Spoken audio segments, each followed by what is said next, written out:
Ano po yung sa tingin yung advice na mabibigay niyo sa kanila? Lalo na po kung meron talaga silang parang gustong gawin or gamitin yung life nila for good. Ano pong masasabi niyo sa kanila? Huwag na huwag kayo tatalo sa building, ha? Lalo pag wala kayong parachute. Yeah. Panalangin ko sana'y dinggin, kahit sa panaginip lang ay marinig ko na ako'y minamahal mo rin.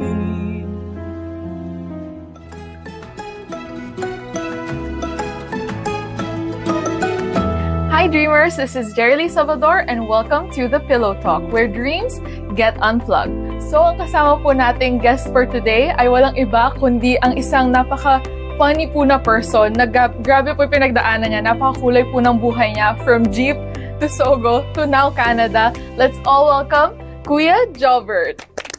Ay, tulog na siya. Ay, hello po. Sorry po na. Nabitin po yung tulog niyo. Kasi ganda ng title palang Pillow Talk. Yes, welcome so, po. thank you. Thank you for inviting me. Natutuwa ako at napakalaki ng lugar na to. Ay, malaki po on cam, pero on real life, maliit siya. Pero at least nadadaya on cam, di ba? Pero yun po, welcome po sa Pillow Talk. Thank you. So, di ba po, from Tony Talks po kayo, now to The Pillow Talk. Gusto ko lang po i-ask sa inyo kung kamusta po yung naging experience nyo after nyo po mag-guest doon? Tsaka po sa mga other guestings nyo po about sharing your life. Yung interview ko with Tony, hindi ko naman na-expect na ganun yung magiging turnout nun. Kasi parang lang casual na interview lang yung kaibigan ko kasi siya, di ba? Pero habang tumatagal, di ba? Nung pinapanood ko na siya after, ganun ko pala nakita kung gaano ka-powerful yung interview na yun. Hindi lang sa akin, kundi dun sa mga tao na nakanood. And life-changing siya kasi for me, yung interview na yun din yung pinapanood ko every time na nangihina ako.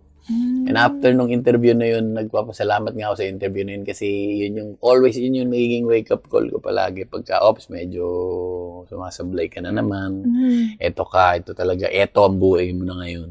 So, yung reminder din sa akin yun. And maraming na-encourage, di ba? Nung naging yun parang ito yung, ito na yung buhay mo. Di ba? So, maraming nakatingin sa'yo. Bilang, syempre, mas lalo ka naging responsableng tao and bilang Kristiyano, di ba? Lalo na sa pagpapatawa. Yes. Tsaka na-feel nyo din po na parang from bashing po, parang mas naging understanding po ba yung people from yung sa nangyari po sa sobrang laki ng yung transition from bashing. So, galing Sogo. Pag binasa mo yun. Actually, nandun pa sa YouTube yun eh. Yung yung tatalon ako. Pag pinanood mo, pagbalikan mo yung mga comments nila, grabe yung mga tao. Parang akala mo, di ba, parang hindi sila nagkamali, di ba, pag nakita. Ganun naman ata talagang tao, di ba? So, yun. Nakalimutan ko. Pero from bashing nga po, mas naging understanding yung mga tao sa inyo. From bashing, naging mas lalo silang understanding. Kasi nakita, alam mo ang tao, pag may nakita silang negatibo sa'yo kahit maliit, titirahin ka ng mga yan eh, di ba? Pero habang tumatagal, nagsasubside yun pag nakikita nila yung tunay na ikaw na. Di ba? Sabi ko nga, ang pagbabago naman kasi hindi naman nakikita na nadadala sa mga salita, pag-iyak, 'di ba, sa isang eksena ng Tony Talks, 'di ba? Ang ganda ng sinabi mo, ang ganda nung nangyari sa buhay mo. Pero hindi lang naman doon natatapos yung buhay, 'di ba? After nung interview na yun, na? Yes, yun nga po, na. Diba? So parang it's a journey talaga. Journey yan. Mamaya paglabas mo doon, nakagit-gitan ka ng sasakyan, 'di ba? Gusto mong manapak, 'di ba? Gusto mong magalit, pero 'di ba, yun nga yung sinasabi, yun yung test nung character mo. Ito ba talaga na si Kuya Jobert o na yung ngayon? Pero simulan po natin from the start muna, from your childhood. So na-mention niyo po doon na adopted kayo, pero hindi niyo po na pag-usapan pa masyado. So parang gusto ko po malaman, ano po yung naging life nyo when you were younger? Alam mo ako, aksidente lang naman talaga yung pagka-adapt sa akin eh. Ang aamponin talaga ng mga umaampon na kinalakihan ko, yung ate ko. Kasi wala silang, parang gusto nila babae, ganun. Kasi yung mama, nanay, tsaka tatay ko, medyo talagang hirap sila. Yung tunay pong? Oo, nakatira sila sa Matimias Street sa may Quezon City. Pag umabaha, ako nga daw, nakapatong na lang ako sa mesa eh. Pagka bumabaha nandun. So, dami niyang anak. So, parang naghanap siya ng kamag-anak na pwedeng pagbigyan, di ba? So, pumunta rin yung family ko, yung ampon sa akin, yung kinalakihan ko. Kukunin yung ate ko. Yung kuya ko, tsaka ate ko, na anak nung ampon sa akin, si Ed, tsaka si Rose, nakita raw ako tumatawa. Sabi daw, ma, ito na lang kunin natin, ang cute. So, ewan ko kung malabo man tayo ng mga panahon na yun. Pero, ibig sabihin, cute ako ng bata. Nakita ko na yung picture ko, taba ako. Ito na lang kunin natin, ang cute. So, ako ang napili. Wow, dahil po yung sa pagiging masiyahin. Oo, yun nga, di ba? Yung humor, siguro talagang yun ang nag-save sa akin. Yung pagiging makulit ko. From the start, parang comedy talaga. Talaga, di ba? Napili ka from that. Ko lang na-realize, no? Yung pagpapatawa ko din, nagdala talaga sa akin dito. Kasi yun ang nakita ng mga kapatid ko. Ito na lang kunin natin, ang kulit, ang saya. Huwag mo tawa ng tawa. So, kung mag-anak nyo din po yung father side daw, yung Hakob sila. Kasi hindi kaya ng parents nyo. Pero paano naman po yung nung adopt na kayo? Paano naman yung childhood nyo? Naku, spoiled ako kasi may kaya din talaga yung mga umampon sa akin eh. Mama at papa ko. Lahat ng gusto ko na ko sinusunod, di ba? Iiyak ka lang. So masasabi ko, yung pagpapalaki sa akin, sobrang spoiled ako na hindi na naging healthy. Masyadong extreme actually, di ba? Kasi spoiled ka, at the same time, napapalo ka. Parang extreme nga yun. Talaga, di ba? Anong love? Yung love na... Tough love. Oo, eh. Hindi ko maintindihan, di ba? Lumaki ko, actually, honestly, sasabihin ko to, na may mga magulang na ganun, di ba? Na lumaki ka ng mahal ka daw, pag binibigyan ka ng mga bagay, ng mga material na bagay, pero hindi maramdaman kasi, di ba? Asan yung pagmamahal? Mahal kita, pero gugulpihin kita. Pagkatapos kitang gulpihin, mahal kita. Okay. So, parang material things yung binibigay, pero physically naman, may violence. Meron talaga, di ba? Minsan, naalala ko nun, natadyakan pa nga ako ng bakya sa bibig eh. Budugo yung bibig ko. So, very traumatic yun, di ba? At the same time, di ba, nandun yung, kasi ang yung mama ko din, pinalaki ng ganun. Very traumatic din childhood niya. Yung nag-adopt po sa Oo, pinaano rin sila, minulubog sila ng lolo ko sa, sa parang Poso Negro. Ganun. So, pasa-pasa din talaga. Parang kung ano yung nabigay from before. Ngayon lang may nagtanong ng childhood nga experiences ko. So, dalawa lang yun eh. Sabi nga nila, magiging malambot ka o magiging loko-loko ka. So, naging halimaw ako. Doon napunta. So, nung in-adopt po kayo, kasi hindi sila magkaanak? Hindi. May anak sila. Meron. 5. Isipin mo, nag-adapt pa sila ng bunso. So, hindi aksidente na talagang, di ba, gusto nila. Kasi, ibig sabihin, may pera sila. Kasi, para mag-ampok ka pa ng isa, may 5 ka ng anak. Pero so, hindi nga po naging maganda yung naging experience. Masasabi kong maganda in terms doon sa yung nagpo-provide sila ng mga kailangan mo. Talaga sobra. May katulong namin 10. Wow. 10 okay, yung katulong namin. Pag binubusin na, beat. 10 yun. May poultry kami. Wow. Meron kaming, nag-supply kami ng mga manok sa marami. May restaurant kami sa Cubao. 10 ang tricycle namin. Pero sa tingin niyo po, dahil dun sa pagiging abusive nila, kaya din kayo naging halimaw, nagloko? Oo naman, wala na ibang di ba? Wala na ibang, kasi ang family naman talaga, dun ka naman talaga na huhubog eh. So, nagrebelde ko, di ba? Hindi ako makapalag eh, di ba? Pag napapalo ka. Hindi lang naman ako. So, nakikita ko rin kung paano yung nangyayari, di ba? So, sa labas ako, doon ako nakikipagsuntukan, nambubugbog ako. Talagang pag binugbog kita nun, nadala din talaga outside. Ma-hospital ka talaga. Oh my God, ganun kalala. Ganun kalala. Kasi galit kayo, ganun? Oo, galit ako sa mundo, di ba? Yeah. So, yung mga na-perwisyo ko dati, I'm sorry. Changed person na. So, ayun. At least, grabe yung pinagdaanan nyo nga from before. Tas yung change din to now.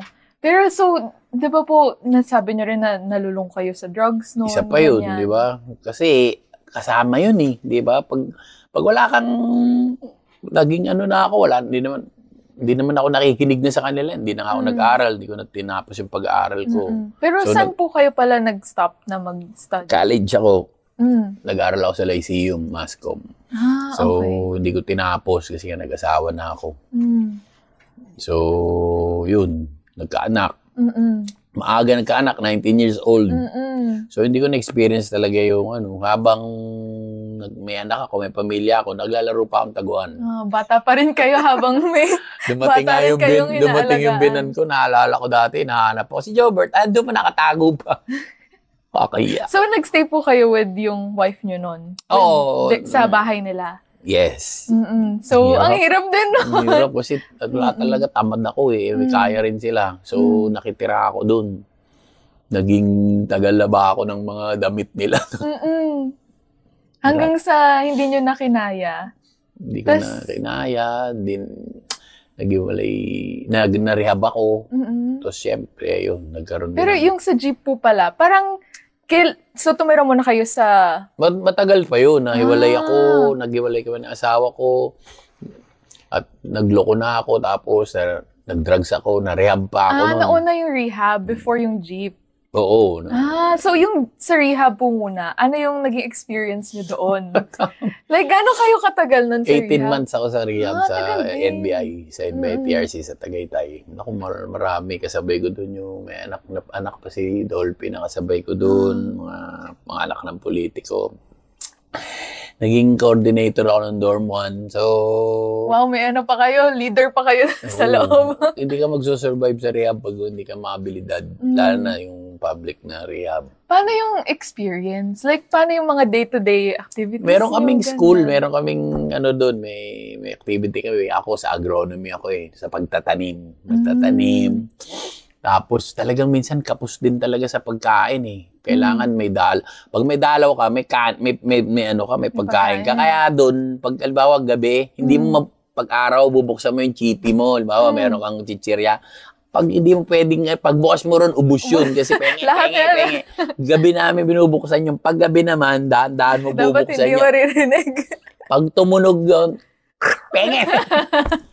Gigising yun, parang zombie. Uy, penge. Grabe din, no? Tapos yung mga parusa, makulit ka. Yung mga push-up nga doon, 100, naglalaro ka lang eh. Oh my God. 100, lalagang, push-up, makulit ka. Tapos yung duck walk. Ikot ka sa court 100 times. Hala, makulit ka pa naman. Makulit. Ang daming beses na gano'n. Di ba, nakakapag-invento kami ng mga sigarilyo doon. Pag nahuli ka, Bartolina ka. Oh my God. Parang parang kulungan din. Sabi nga nila parang yung iba, mas malala pa daw yung rehab kaysa sa kulungan. Depende sa'yo. Depende. Diba? Alam mo, ang lugar naman, di ba? Ang tao naman, kaya niyang actually, ako, masasabi kasi, nakulong din ako, na-rehab ako. Ang tao kaya niyang mag-adapt kahit saan siya mapunta. Masanay ka, di ba? Yung mga nakakulungan ng matagal eh. Nakita mo ba yung mga kulungan natin, kung gaano ka, isip mo paano ka dun. Ang tao, kaya niya mag-survive sa isang lugar kung saan ka nandun. Depende sa'yo. Kaya nakulong din po pala kayo. So, ano po yung experience naman nun sa inyo? Tsaka yung pagkakaiba? Kasi, medyo mahirap din. Bago ako na-rehab, galing ako dun eh. Di ba nahuli ako, di ba nakulong ako. Tapos, na-suspended trial. Tapos, nag-motion for rehab. Doon ko tinapos yung sentensya ko. Na dapat how long po? 6 years yun. So, yun, habang nagta-trial dun, absuelto ako. 18 months ako dun, lumabas ako, na probation ako. Pero yung sa kulungan po, gaano kayo katagal nun? Lang ako dun, siguro mga 2 weeks. Okay. 2 weeks. Pero mahirap, di ba? Tagal. Tapos marami pang kulong. Marami pa akong kulong. Balik-balik? May mga gano'n, may mga ganito, mga putok-putok na yan. Oh my gosh. Makuhuli ako ng pulis.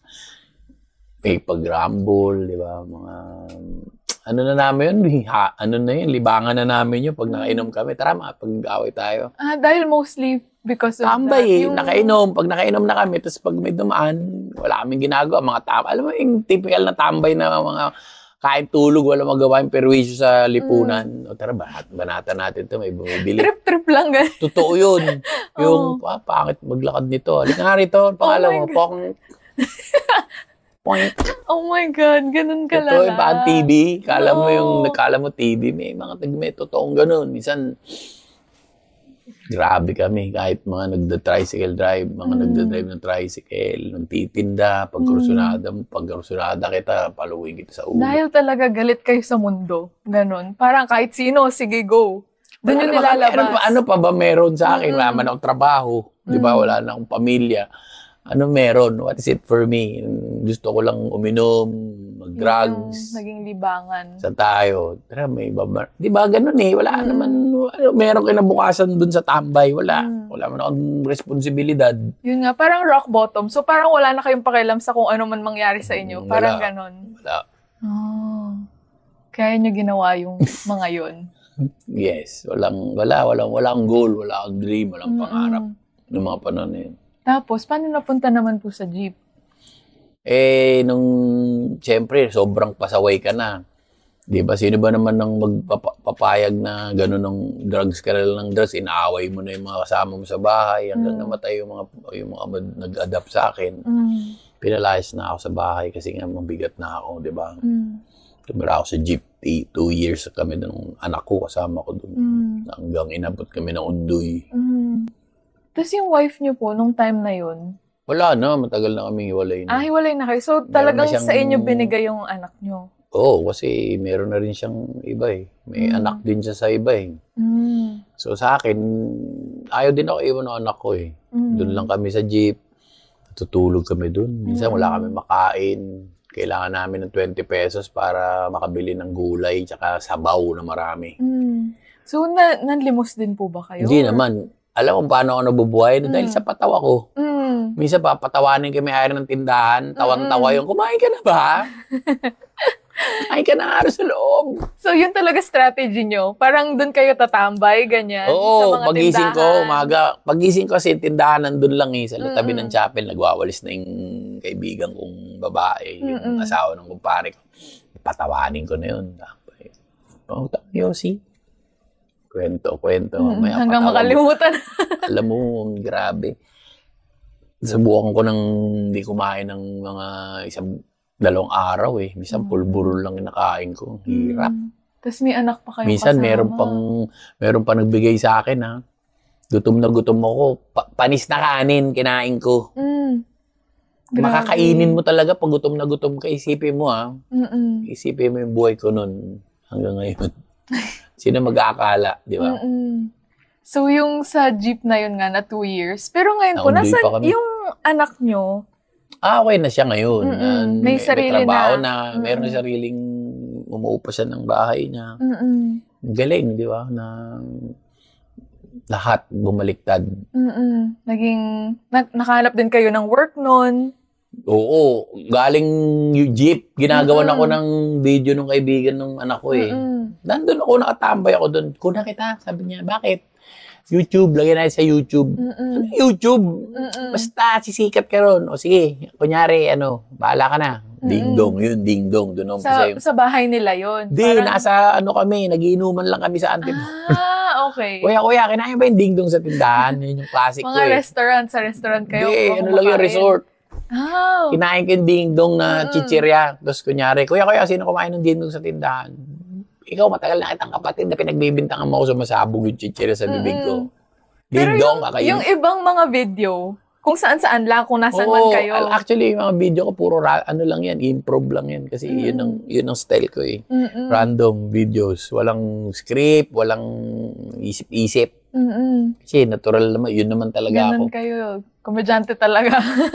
Naturally. Tapos yung sa English pa, diba? Ba't naman naisip yung pa-English major na yan? Plural, yung mga mouses. Mouses. Lang, trip lang, di ba? Ako ang unang vlogger talaga eh. Kung tutuusin, sa YouTube Tapos kahit kayo, hindi nyo pa alam. Mga info, yung mga mathematics, mga physics, peras, yung mga ganun eh, yung lahat doon nag-umpisa yan, kalapate, beast mode, yung mga ganun. Oo nga yung beast mode. No Limit Angere, mga ganun. Tapos kinuha na ako sa radio.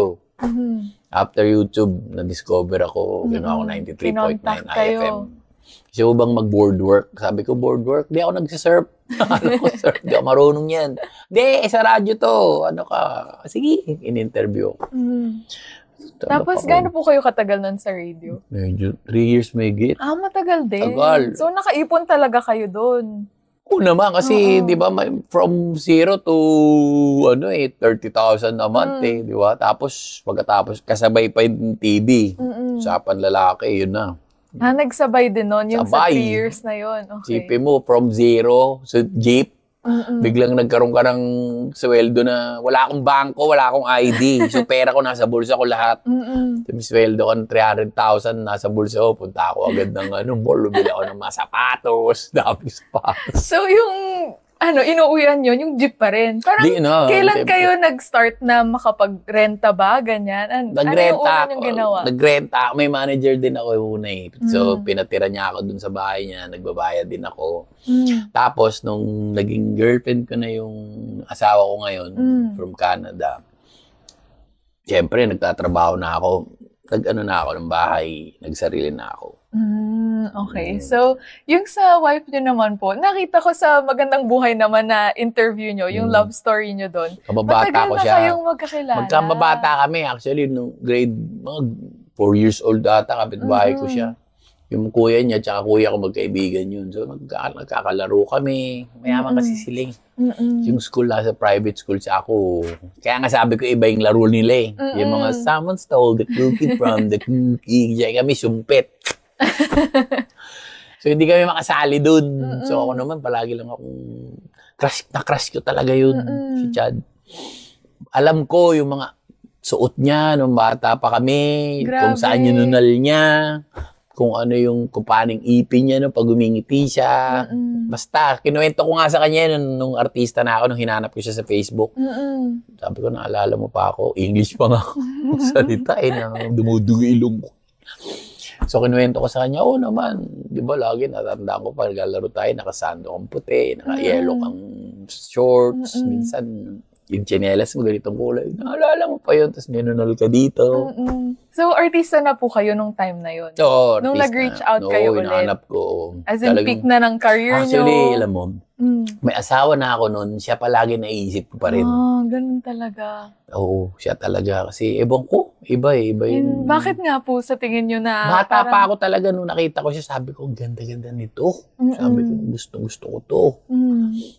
Tapos, lumipat. Nung kalaro ko siya, nung elementary pa kami. Nung nag-high school siya, siyempre, yun na. Iba na yung mga friends niya. Lalo na nag-college na. Wala na. Tapos lumipat kami. Nag-iba ng landas. Iba na, nabalitaan ko na lang. Siyempre, may boyfriend na. Siyempre, mga boyfriend niya, yamanin din.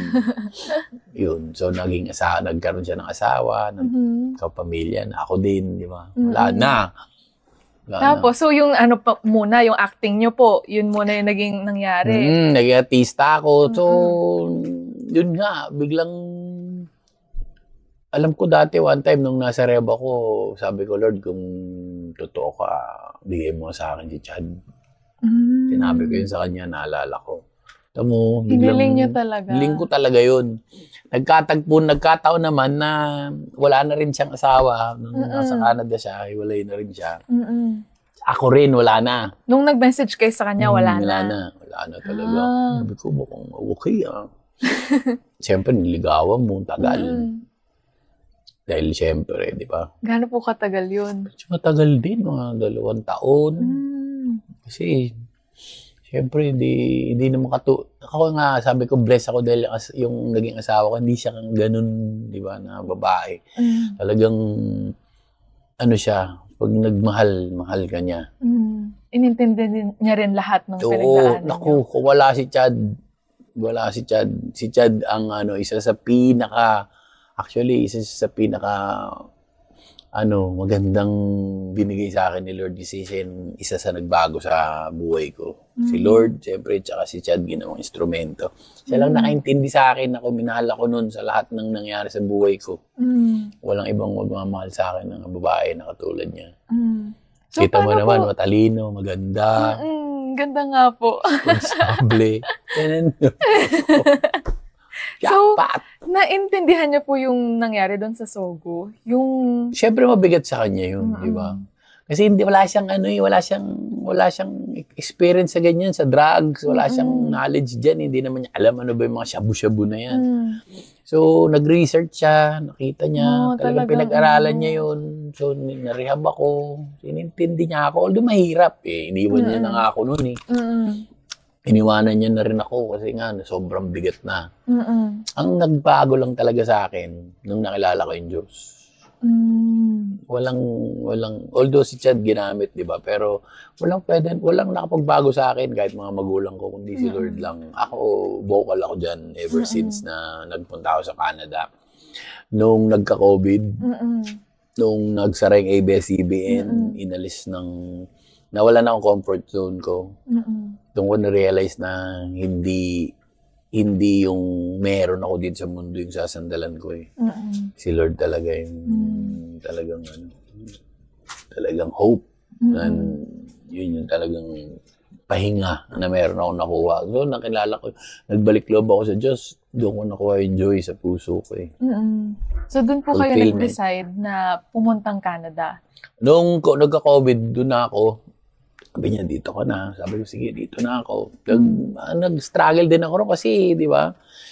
Sino si Kuya Jobert kung di na ako magpapatawa? Kilala niyo naman ako dito, Monday to Sunday. Ang show ko rito, talagang komedyante ako. Tapos biglang, all of a sudden, biglang tenenent, sarado ABS-CBN, may COVID, sarado ang mundo. Paano na ako? Anong gagawin ko sa Canada? Yun identity ko So, nagkaroon ako ng depression, di ba? Nag-aaway rin pa rin kami ng asawa ko doon. Nag-iinom ako doon. So, one time, yun nga, suko na ako. Sabi ko, ayoko na. One time, may nag-message sa akin. Sabi ganun, hindi mo ko kilala. Si Kuya Randy ako. In-impress ka sa akin ni Lord na tawagan kita. Kamusta ka? Gusto ka pag-pray. Iyak ako nun. Kinausap ko siya. Sabi niya, 100 tinawagan ko, ikaw lang sumagot ko yung Jobert. So from then, yun na. Sabi ko, Lord, bahala ka na. Bahala ka na sa'yo. Sa buhay ko, ako na mag-artista. So, kahit magtrabaho na lang ako, suko ko na sa'yo lahat yan. Pero hindi naman niya inalis yun. Alam mo ba na nung sinurrender ko sa kanya lahat, doon ako nag-start na mag-stand up. Mas lalo pa niyang binigay. So, parang parang sinasabi niya lang na gusto mo magpatawa, gusto mo magpasaya, sige, hindi kita pababayaan. Pero habang ginagawa mo yan, pakilala mo ako sa tao, di ba? Saan galing yan? So, yun deal ko sa kanya. Lord, mag-stand up ako. Pero after ko mag-stand up sa Canada, nakita mo yung mga shows ko doon. Nag-opener ako ni Gigi Delana. Stand up ako sa malalaking shows, 1,000 mga tao.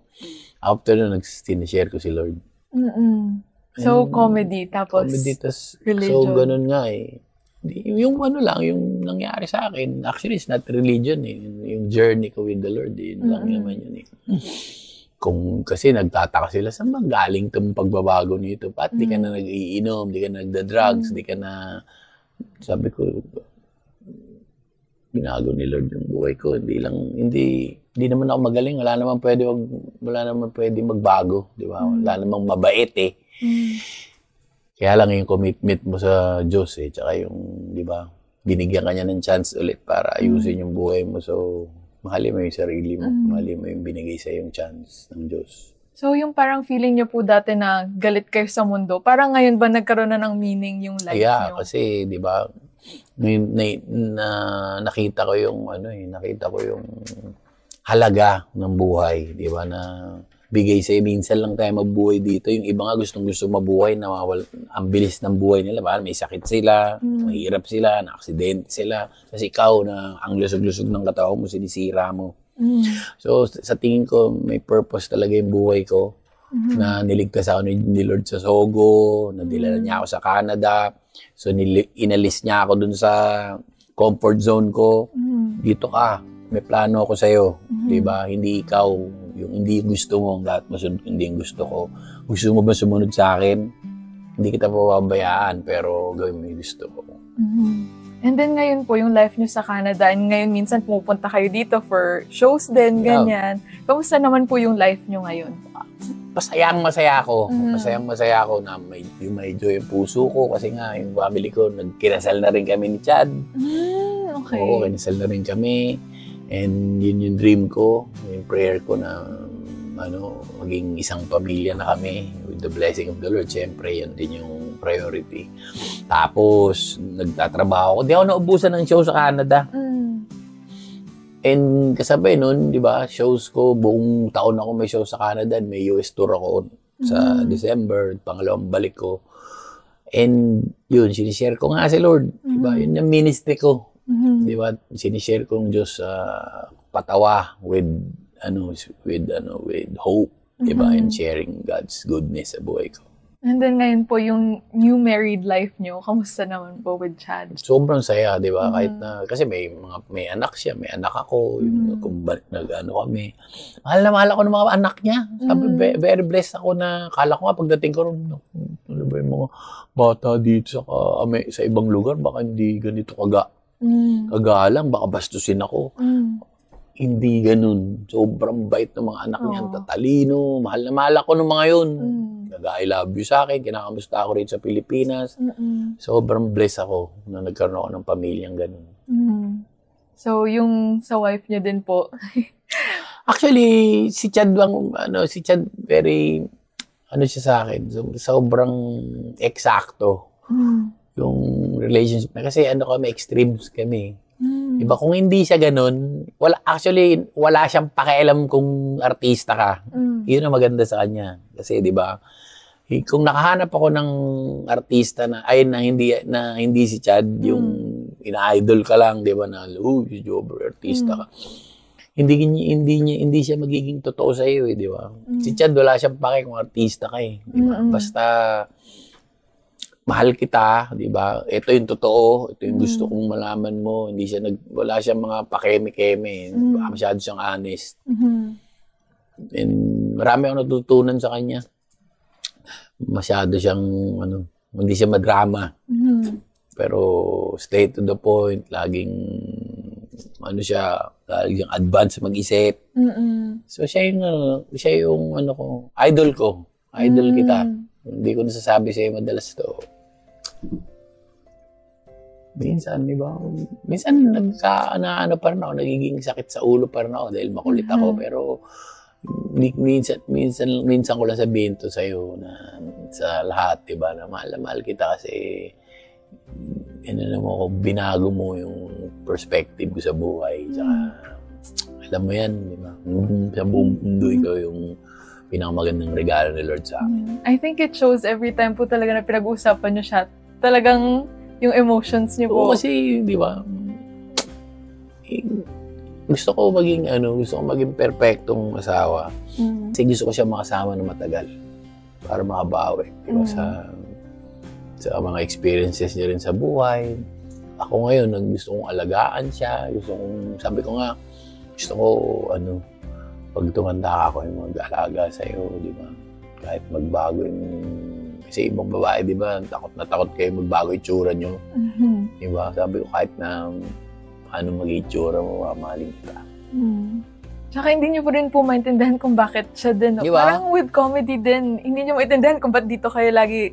Parang natural lang. Parang ganun, comedy. Tsaka si Miss Chad. Hindi nga siya, di ba? Hindi talaga. Oo.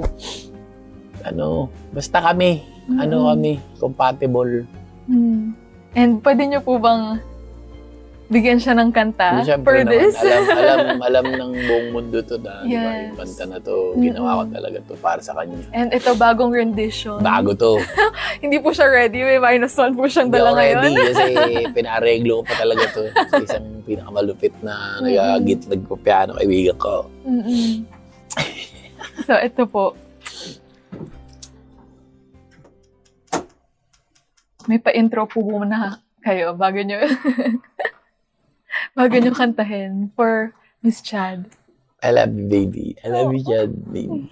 Sorry, I didn't get that. Ay, hindi daw niya natanggap. Hindi wag. It's 3:01 p.m. Alam namin. Ikaw, Siri, ha?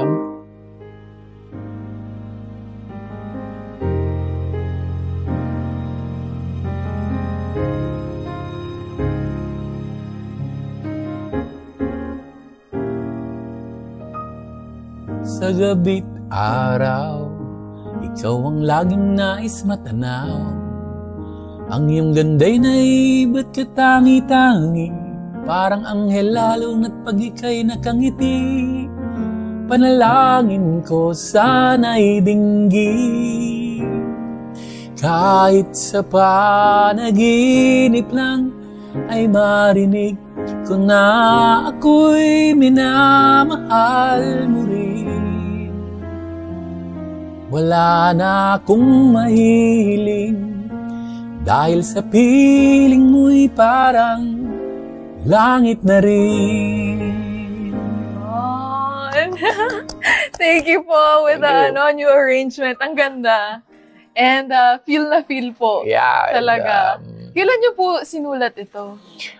Tagal na eh. Actually, nung ano pa yan eh, nung naghiwalay kami, nung high school pa kami, nasa isip at puso ko na yung kanta na yan eh. So, ginawa ko yan nang walang kahirap-hirap. Natural lang din na dumating sa inyo. Diba? Kasi, diba, pangarap mo nga siya, diba? Sa gabi't araw, ikaw ang laging nais matanaw. Ang iyong ganda'y naiiba't katangi-tangi, parang anghel, lalo na't pag ika'y nakangiti. Panalangin ko sana'y dinggin, kahit sa panaginip lang ay marinig ko na ako'y mahal mo rin. Wala na akong nahihiling, pagkat sa piling mo'y parang langit na rin. So parang combine yung paniniwala niyo with God and then yung love niyo for Chad. It's talagang hindi talaga siya pwedeng maghiwalay, di ba? Kasi ibibigay talaga sa ni Lord yung desire ng puso mo. Kailangan mo lang hingin. So, ewan ko pa kung kailangan ko pang tanongin kasi parang feel ko alam ko na rin yung sagot. Pero kanino po kayo bumabangon at patuloy na nangangarap? Ako, bumabangon ako at patuloy na nangangarap. Siyempre, for my family and for my wife and of course, for the will of the Lord sa buhay ko. Kasi kung tapos na yung mission ko bilang isang Kristiyano, uwi na ako. Di ba? Yun lang yun. Bumabangon ako para sa will ng Panginoon sa buhay ko. And kasama ron, siyempre, yung family ko sa will ng Lord. Pagtapos na, sabi ko nga, yung life verse ko, di ba, yung Philippians 1:21, to live is Christ and to die is gain. Mabuhay tayo para sa Diyos, and kung mamatay man tayo, kapakinabangan yun, di ba? Kasi uwi na tayo sa Kanya. And ngayon po ba, ano po yung goals nyo in life? Goal ko sa buhay ko, tumandang masaya. tumanda ng may kabuluhan yung buhay ko and live my life to the fullest up to the point kung saan ako magagamit ng Diyos. Parang gamitin ko yung instrumento. Gamitin mo ko, katulad nga nung may ginawa rin akong kanta, gamitin mo ko eh. So, pag-gamit ako sa Diyos, di ba, para pag-uwi ko, di ba, sa tatay ko, meron akong, di ba, nakli ka na. Thank you. Parang gano'n. Yun naman talagang goal ng bawat tao, di ba? Maikli lang kasi ang natin, journey rin sa mundo. Alam nyo naman yan. Pero dati, naglalaro lang kami ng asawa ko sa kalye. Nag-habul-habulan ngayon. 52 na ako. How many years more? Ang lifespan ng tao ngayon, medyo mababa na nga, di ba? 70, medyo na yan. So, hanggang binibigyan pa ako ng kalakasan ng Diyos, I will use my life, di ba, to glorify Him hanggang kaya ko. And lastly po, for those na people na yung siguro po ngayon nagda-drugs or napapariwara, ano po yung sa tingin yung advice na mabibigay nyo sa kanila? Lalo na po kung meron talaga silang parang gustong gawin or gamitin yung life nila for good. Ano pong masasabi nyo? Huwag na huwag kayo tatalo sa building, ha? Ano pag wala kayong parachute? Yeah. Well, sa mga gumagamit, naintindihan ko na kung bata-bata pa kayo out of curiosity, di ba? Siguro yung peer pressure. Pero pagka tumanda na kayo at yun pa rin ang goal nyo sa buhay, parang may problema na kayo. Kasi, di ba, nararanasan yan eh, di ba, ng mga kabataan, may mga, minsan, nabubuyo. Pero, di ba, ang problema, hindi nasusolusyonan yan sa mga ganung bagay, di ba? May paraan, di ba? Merong mas magandang solusyon sa problema. And kung ikaw, ako, ilang taon ako nag-drugs, guys. Walang magaling sa droga, di ba? Sinasabi nila, wala. Depende yan sa paggamit, nasa disiplina yan. Kalokohan lang yun, di ba? Pangarap nyo lang yan. Sinasabi lang yan ng mga in denial na nandun pa rin nakahook. Pag nahook ka sa drugs, di ba, sa shabu, o ano man, sinasabi mo palagi yan na kaya mong kontrolin yan. Guys, wala pang nanalo dun, di ba? Dadaling ka lang yan sa impyerno, dadaling ka lang yan sa hukay, dadaling ka lang sa miserableng buhay, dadaling ka lang yan, wasak ang buhay mo. So, kailangan magdesisyon ka, di ba? Hindi, actually, makakatulong din ang rehab, but then, di ba kailangan magdesisyon ka. Gusto kong magbago. Hindi lang para sa sarili, kundi sa susunod na generation. Lalo na kung may mga pamilya kayo, may mga anak kayo na tumitingala sa inyo. Kasi yun eh. Gusto mo magandang buhay, magandang pamilya, magandang mga anak, ayusin mo yung buhay mo. Diba? Ayusin mo. Kasi kayo yung tinitingala ng susunod na generation natin, di ba?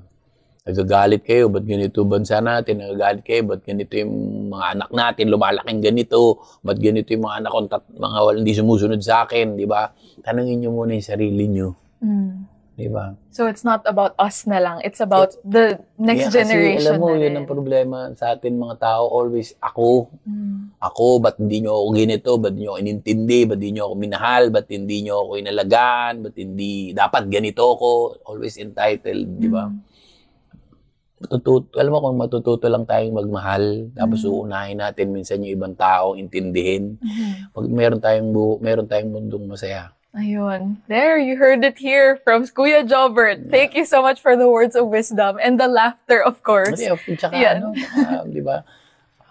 Ang ikli ng buhay. Naiyak ako kasi nakikita ko yung ang dami talagang kabataan ngayon na nahuhook sa kung ano mga bagay na pwedeng ibigay sa kanila ng mundo.